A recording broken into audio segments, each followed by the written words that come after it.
Online survey कर लीजिए, कोई भी आप अपने अपने प्लेटफॉर्म पे डाल दीजिए कि बिहार का सबसे भ्रष्ट नेता कौन है, 3 तो उसमें नाम आएगा अशोक चौधरी का। हम नीतीश कुमार के विरोधी हैं, लेकिन मैं जानता हूं कि नीतीश कुमार व्यक्तिगत तौर पर पैसा नहीं लेते, चोर नहीं है। तो सबसे बड़े नेता और अफसरों को चिन्हित किया गया है, इनको समयबद्ध कार्रवाई होगी। इनके और इनके आने वाली पीढ़ियों से बिहार से लूटे गए पैसे का हिसाब होगा, इनसे वसूली होगी। तेजस्वी यादव कह रहे हैं कि मुंगेरी लाल के सपने मत देखिए। इस बिहार में खाली तेजस्वी यादव और लालू यादव के लड़कों को सपना देखने का अधिकार नहीं है, बिहार के सारे युवाओं को सपना देखने का अधिकार है। के बारे में हमने पहले ही कह दिया कि ये बिहार का पहला सर्वदलीय नेता है। ये बिहार में हम लोग सुनते हैं कि नेता दल बदलता है, लेकिन अशोक चौधरी ने ये तय किया है कि एक ही बार में, एक ही समय में खुद एक दल में, बेटी दूसरे दल में, दामाद तीसरे दल में, तो ये सर्वदलीय नेता है। जनता किसी को वोट दे, इन्हीं के घर मलाई मारा जाना है।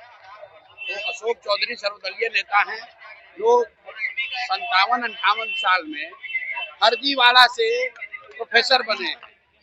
अब बताइए कि जिस बिहार में लोगों को किरानी क्लर्क का नौकरी नहीं मिल रहा है, कि भाई साहब विधायक हैं, किस दिन इन्होंने परीक्षा पास किया, कब पीएचडी कर लिए, कब जेआरई कर लिए और प्रोफेसर बन गए।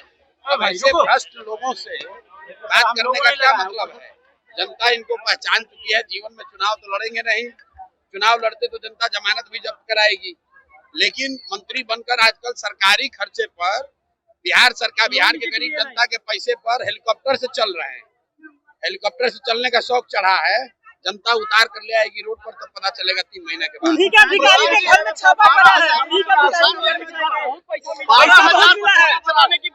ऐसा है कि बिहार के सबसे भ्रष्ट नेता जो हैं, अगर आप लोग ऑनलाइन सर्वे कर लीजिए, कोई भी आप अपने अपने प्लेटफॉर्म पे डाल दीजिए कि बिहार का सबसे भ्रष्ट नेता कौन है, 3 तो उसमें नाम आएगा अशोक चौधरी का, उसमें नाम आएगा मंगल पांडे का, उसमें नाम आएगा दिलीप जायसवाल का। ये भ्रष्टतम नेता है सब।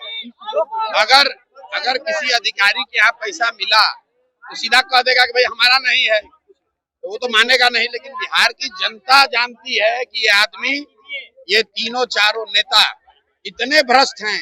आप बताइए कि घर घर से जो वसूली हो रहा है, बिहार की जनता में जो भ्रष्टाचार का जो सामना करना पड़ रहा है, आखिर ये पैसा जा कहाँ रहा है? कहीं ना कहीं तो ऊपर जा रहा है। हम नीतीश कुमार के विरोधी हैं, लेकिन मैं जानता हूं कि नीतीश कुमार व्यक्तिगत तौर पर पैसा नहीं लेते, चोर नहीं है। लेकिन नीतीश कुमार के इर्द गिर्द जितने ये सब नेता हैं, चूंकि नीतीश कुमार की शारीरिक मानसिक हालत अभी ठीक नहीं है, तो पूरा बिहार से लूट के तीनों चारों पैसा जमा कर रहा है। जब हमने कहा है कि अभी 3 महीना के बाद जन स्वराज का व्यवस्था बनेगा, तो ये 100 सबसे भ्रष्ट नेता और अफसर, छोटे लोग नहीं, बड़े नेता और बड़े अफसर, 100 सबसे बड़े नेता और अफसरों को चिन्हित किया गया है। इनको समयबद्ध कार्रवाई होगी।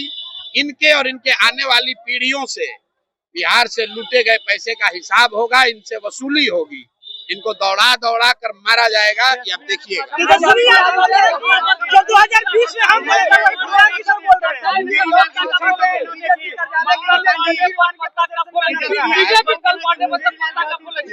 मंगल पांडे के बारे में हम लोगों ने बताया कि ये पैसा लेके घर खरीदे हैं। जब कोविड में आप और हम सब लोग परेशान थे, तो बिहार के स्वास्थ्य मंत्री दिल्ली में फ्लैट खरीद रहे थे। आप फ्लैट कहाँ से खरीद रहे थे? दिलीप जायसवाल से पैसा लेकर। तो 25 लाख रुपया तो उन्होंने स्वीकार कर लिया कि हमने लिया है। बाकी का 61 लाख का अभी जवाब नहीं दिए हैं। अभी हम प्रेस करेंगे, किसी दिन पटना रहेंगे तो आपको बता देंगे बिहार की जनता को कि बाकी का 61 लाख रुपया कहाँ से लिए। सर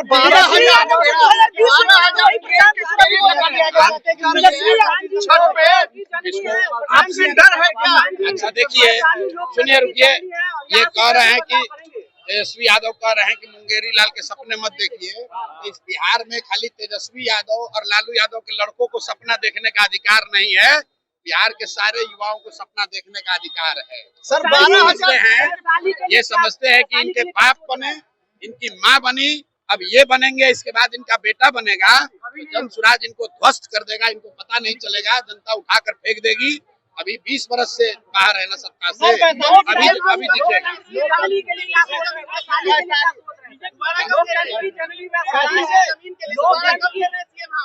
लोकतंत्र की जननी वैशाली है, इसके लिए क्या सोच रहे हैं सर वैशाली के लिए? कुछ अलग से नहीं सोच रहे हैं, वैशाली के लिए भी वही सोच रहे हैं जो पूरे बिहार के लिए सोच रहे हैं एक ही परिवार कि बिहार में बदलाव होना चाहिए, बिहार में बच्चों के लिए पढ़ाई और रोजगार होना चाहिए, पलायन बंद होना चाहिए। अरे रुको यार, अधिकार रहा है तो वही तो बता रहे हैं, सवाल तुम ही कर लो यार, जवाब भी तुम ही दे दो।